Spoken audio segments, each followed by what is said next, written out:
Welcome to our channel.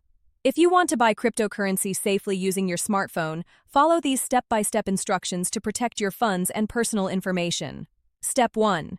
Download official cryptocurrency exchange apps only from legitimate app stores.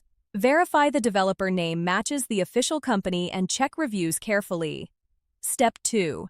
Enable strong device security including biometric authentication, a secure lock screen password, and automatic screen timeout. Keep your phone's operating system updated. Step 3. Create a unique, strong password for your crypto exchange account.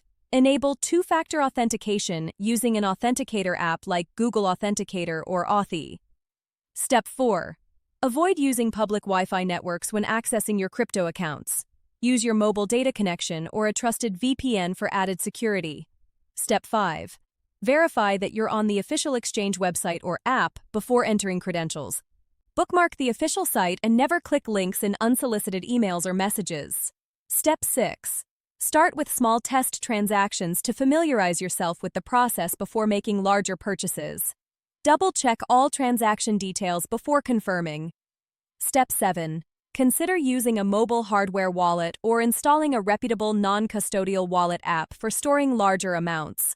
Never share your recovery phrase or private keys with anyone. Don't forget to like this video and subscribe to our channel.